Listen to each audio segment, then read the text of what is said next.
91살 현역 의사가 평생 건강의 비밀을 밝혔는데 그게 뭐 값비싼 영양제나 힘든 운동이 아니었다면 믿으시겠어요? 하하, 보통은 안 믿죠? 저도 오늘 살펴볼 자료들 읽기 전까지는 솔직히 좀 반신반의했거든요. 네네. 그런데 읽다 보니까 아차 싶은 부분이 정말 한두 군데가 아니었습니다.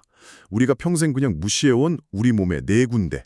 네. 이 교차로 같은 곳을 하루 딱 5분만 관리하는 게 전부였어요. 그렇죠.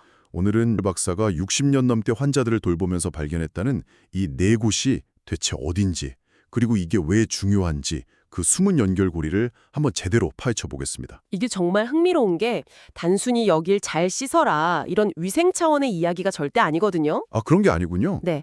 박사가 지목한 네 부위, 발, 겨드랑이, 허벅지 안쪽, 그리고 등과 두피. 여기가 우리 몸의 혈액순환, 면역, 신경계가 모두 만나는 말 그대로 핵심적인 교통 허브들이에요. 교통허브요. 네. 이 교차로들의 신호등이 고장나면 몸은 전체에 정체가 생기는 거죠. 오늘 이 시간은 그 막힌 길을 어떻게 뻥 뚫어줄 수 있는지 그 원리와 방법을 알아보는 시간이 될 겁니다. 좋습니다. 그럼 그 첫 번째 교차로, 바로 발 이야기부터 시작해보죠. 네. 발 중요하죠. 자료에 나온 78살 박할아버지 사례가 참 마음이 아프더라고요. 발이 너무 아파서 침대에서 화장실 가는 그 몇 걸음조차 고통스러웠다고 하니까요. 아이고. 발을 보니까 막 굳은 쌀에 피부는 쩍쩍 갈라져 있고 발가락 사이엔 염증까지 있었다고요. 대부분 발은 그냥 비누칠하고 쓱 닦고 끝내는데 박사는 이게 건강을 그냥 방치하는 것과 같다고 아주 단호하게 이야기합니다. 그냥 방치가 아니죠. 우리 몸의 가장 중요한 펌프 하나를 그냥 꺼두는 거랑 같아요. 펌프요? 발을 왜 제2의 심장이라고 부르겠어요? 발바닥에는 우리 몸의 모든 내장기관과 연결된 신경 말단이 7,000개 이상 모여 있고요. 와, 7,000개나요? 네. 더 중요한 건 발의 근육과 혈관이 중력을 거슬려서 혈액을 심장으로 다시 힘차게 펌핑해주는 역할을 한다는 거예요. 아, 이 펌프가 제대로 작동해야 전신 혈액순환이 원활해지고 혈압도 안정되고 심지어 잠까지 잘 오게 되는 거죠. 그러니까 단순히 피로를 푸는 차원이 아니라 몸 전체의 순환 시스템을 재가동시키는 거군요. 바로 그겁니다. 그래서 박사가 제안하는 관리법이 아주 구체적이더라고요. 총 4단계인데 첫 번째가 따뜻한 물에 30분 담그기. 네, 족욕이죠. 체온보다 약간 높은 한 40도 정도 물에 소금 한 줌 넣고 하는 거예요. 이게 아주 과학적인 방법이에요.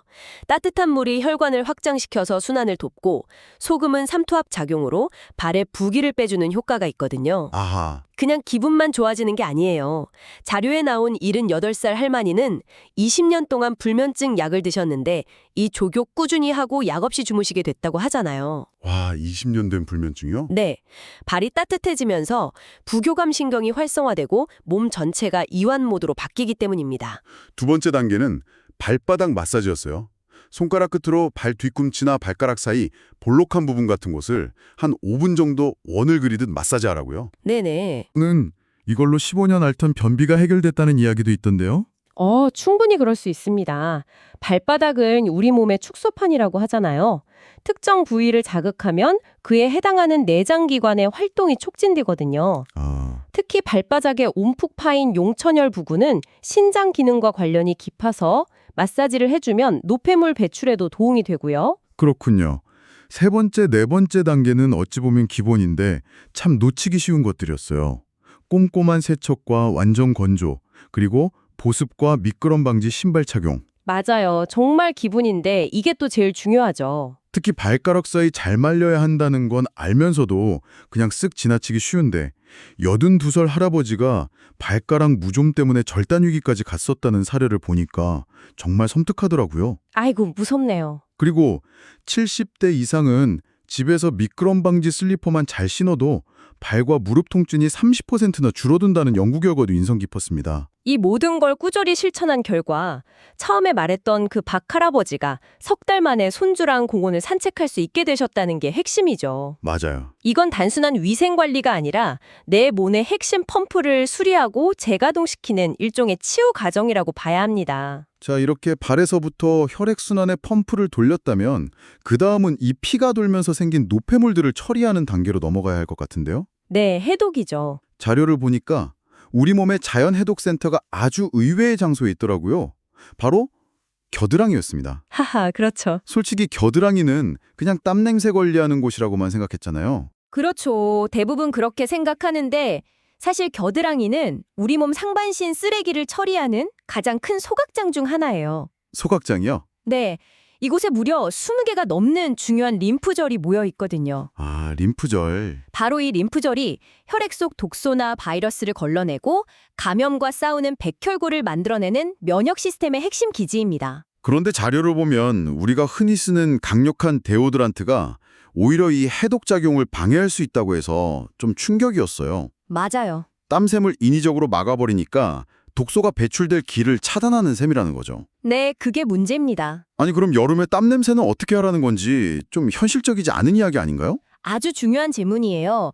박사의 요점은 땀을 무조건 막지 말라는 거지 냄새를 방치하라는 게 아니에요. 아, 핵심은 땀은 나게 두되 냄새의 원인인 세균 번식을 막는 현명한 관리가 필요하다는 거죠. 세균 번식을 막는다. 네, 그래서 첫 번째, 두 번째 단계로 순한 비누로 씻고 완벽하게 건조하기를 강조하는 겁니다. 특히 샤워 후에 헤어드라이어 찬바람으로 겨드랑이를 말려주는 게 아주 효과적인 방법이에요. 아, 드라이어 바람으로요? 네, 습기를 완전히 제거해서 세균이 살 수 없는 환경을 만드는 거죠. 아, 원인을 차단하는군요. 그리고 데오드란트도 알루미늄이나 파라벤 성분이 없는 자연 유래 제품을 쓰거나 뭐 베이킹소다랑 코코넛 오일 섞어 바르는 대안을 제시하더라고요. 네, 그런데 가장 중요한 핵심 단계는 따로 있었어요. 바로 아침 2분 림프 마사지. 네, 이게 이 파티의 하이라이트입니다. 어떻게 하는 건가요? 팔을 들고 반대쪽 손으로 겨드랑이 주변을 목에서 가슴 방향으로, 그러니까 림프액이 흐르는 방향으로 부드럽게 1분씩만 쓸어내려주는 거예요. 아, 그냥 쓸어내리기만 하면 되는군요. 네, 이렇게 하면 밤새 정체되어 있던 림프 순환을 촉진해서 독소 배출을 돕고 면역 체계를 깨워주는 효과가 있습니다. 거창한 디톡스가 아니라 매일 아침 내 몸의 쓰레기통을 비워주는 간단한 습관인 셈이죠. 정말 간단하네요. 실제로 20년 넘게 환절기마다 기관지염, 알레르기로 고생했던 75살 이정희 할머니가 이 방법을 2달 실천하고 처음으로 항생제 없이 가을을 보냈다는 이야기는 정말 놀라웠습니다. 그렇죠. 내 몸의 면역센터를 내가 직접 관리할 수 있다는 거니까요. 맞습니다. 외부에서 뭔가를 막 집어넣어서 면역력을 키우는 게 아니라 내 몸 안에 있는 시스템이 제대로 작동하도록 길을 터주는 것. 그게 바로 이 관리법의 핵심 철학입니다. 자, 그럼 발에서 순환을 시작했고 겨드랑이에서 해독 시스템을 챙겼습니다.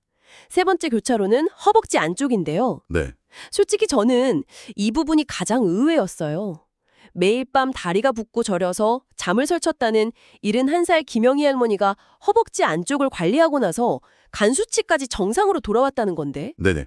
이게 어떻게 의학적으로 연결되는 건가요? 저도 그 부분이 가장 흥미로웠습니다. 허벅지 안쪽, 해부학적으로는 서해부라고 부르는 이곳은요.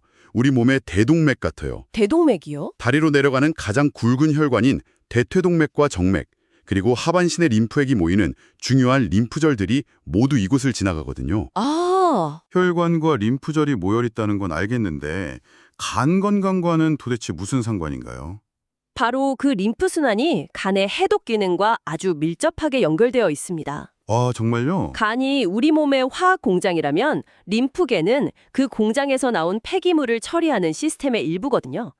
서해볼 림프순환이 막히면 간의 해독 부담이 커질 수밖에 없어요. 와, 흥미롭게도 동양의학에서는 이곳을 간의 기운이 흐르는 간경락이 지나는 길로 보는데 서양의학의 해부학적 관점과 정확히 일치하는 지점이죠. 와, 동서양 의학이 만나는 지점이네요. 신기합니다. 그렇죠. 그럼 이곳을 관리하는 방법은 좀 독특할 것 같은데요. 네, 박사가 제안하는 방법들을 보면 아주 현실적인 고민이 담겨 있어요. 첫 번째, 부드러운 세척. 나이가 들면 몸이 뻣뻣해져서 이 부위를 잘 못 닦는 경우가 많다는 점을 지적해요. 아, 맞아요. 그럴 수 있겠네요. 그래서 긴 막대에 부드러운 수건을 감싸서라도 꼼꼼히 닦으라고 조언하죠. 그리고 두 번째는 통기성 좋은 면 속옷 입기. 땀이 차면 세균이 번식하고 림프 순환을 방해하니까요. 그리고 운동법도 나오더라고요. 거창한 게 아니라 바닥에 앉아서 발바닥을 마주댄 나비 자세. 네, 나비 자세. 또 침대에 누워서 무릎을 옆으로 눕히는 간단한 스트레칭을 매일 5분씩 하는 것. 그 간단한 동작이 서해부의 혈관과 림프관을 직접적으로 자극해서 순환을 촉진하는 가장 효과적인 방법 중 하나입니다. 마지막으로 보습 및 마찰 방지. 샤워 후에 바셀린이나 코코넛 오일을 바르고 여름엔 옥수수 전분가루를 살짝 뿌리는 그런 생활의 지혜까지요. 네. 이 방법들을 한 달 실천한 김영희 할머니가 다리 저림이 사라져서 수면제 없이 잠들게 된 것은 물론이고 간 수치까지 정상으로 돌아왔다는 결과는 정말 많은 것을 생각하게 합니다. 그렇죠. 단순히 피부 관리라고 생각했던 것이 몸의 핵심 순환계와 내장기관의 건강까지 좌우할 수 있다는 거니까요. 정확합니다. 몸은 따로따로 움직이는 부품의 조합이 아니라 모든 것이 연결된 하나의 유기체라는 걸 아주 명확하게 보여주는 사례죠. 이제 마지막 네 번째 교차로입니다.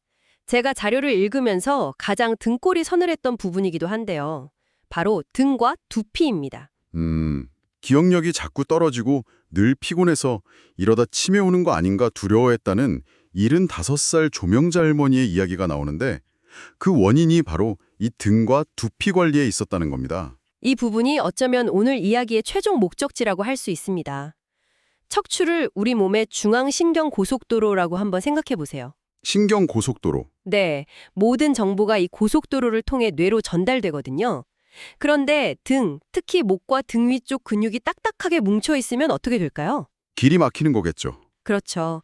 뇌로 가는 혈관과 신경을 꽉 쥐는 것과 같아요. 고속도로에 교통체증이 생겨서 뇌로 가는 혈류와 산소 공급이 줄어들고 결국 기억력과 인지 기능이 떨어질 수밖에 없는 거죠. 뇌 건강을 위해 머리에 좋은 음식을 챙겨 먹는 것보다 뇌로 가는 길목을 관리하는 게 더 중요할 수도 있다는 거네요. 바로 그겁니다. 두피도 마찬가지예요. 두피도요? 그렇죠. 두피는 뇌를 감싸고 있는 가장 가까운 땅과 같아요.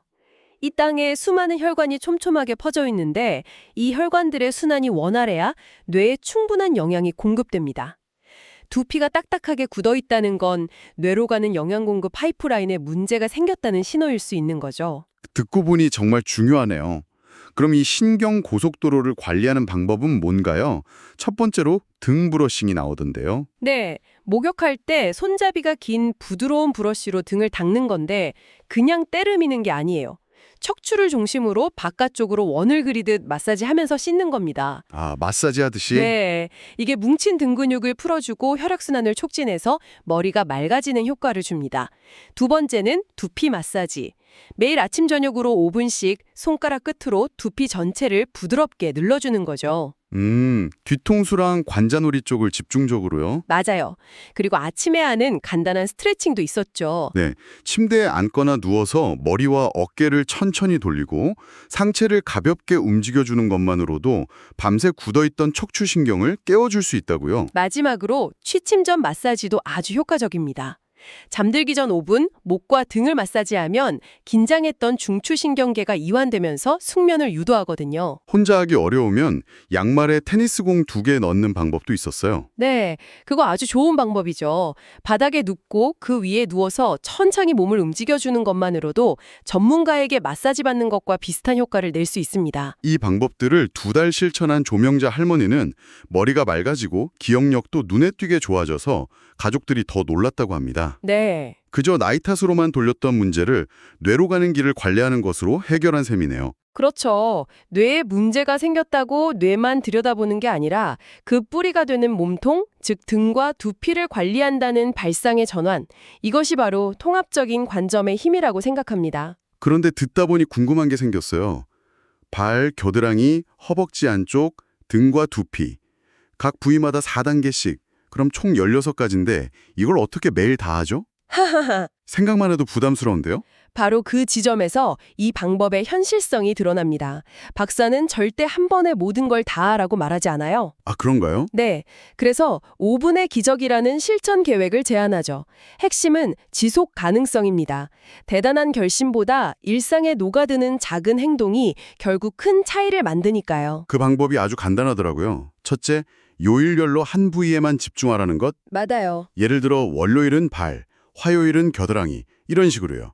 그리고 각 부위당 딱 5분만 투자하라고요. 네, 그리고 그 5분을 위한 새로운 시간을 내려고 하지 말고 기존의 습관에 연결하라는 조언이 아주 현실적이에요. 아, 습관에 연결하라. 예를 들면 아침에 커피 내리는 동안 두피 마사지를 한다거나 저녁에 TV 보면서 나비 자세 스트레칭을 하는 거죠. 아하. 이걸 습관 엮기라고 하는데 이렇게 하면 시간이 없다는 핑계를 댈 수가 없게 되죠. 마지막으로 가장 희망적인 메시지는 절대 늦지 않았다는 거였어요. 맞아요. 자료에 나온 사례를 보면 86살에 이 관리법을 시작해서 혈압약을 절반으로 줄인 분도 있고 93살에 지팡이 없이 걷게 된 분도 계시더라고요. 네. 늦게 배운 건강법이 이렇게 효과 좋을 줄 몰랐다는 한 어르신의 말씀이 계속 기억에 남습니다. 오히려 나이가 들수록 기능이 저하된 상태이기 때문에 이런 작은 관리만으로도 삶의 질이 훨씬 더 극적으로 좋아지는 걸 느낄 수 있다는 점이 희망적이죠. 네. 오늘 우리는 91살 현역 의사의 지혜를 통해 건강의 거창한 비밀이 사실 우리 몸속, 그중에서도 우리가 평생 소홀히 했던 4곳의 주요 교차로에 숨어 있다는 걸 알게 됐습니다. 네. 발, 겨드랑이, 허벅지 안쪽, 그리고 등과 두피. 이 4곳을 향한 작은 관심과 하루 단 5분의 투자가 우리 몸 전체 시스템을 바꿀 수 있다는 사실이 정말 놀랍네요. 맞습니다. 이 자료들은 우리 몸의 물리적인 교차로를 어떻게 관리해야 하는지에 초점을 맞추고 있죠. 여기서 우리가 한 걸음 더 나아가서 이런 질문을 스스로에게 던져보는 건 어떨까요? 어떤 질문이죠? 당신의 일상, 인간관계 혹은 정신적인 습관 속에도 혹시 오랫동안 무시하고 방치해둔 교차로는 없었나요? 아, 그 막힌 지점에 하루 5분만 집중적인 관심을 기울여준다면 오늘 우리가 이야기한 신체적인 변화만큼이나 놀랍고 긍정적인 변화가 일어나지 않을까요?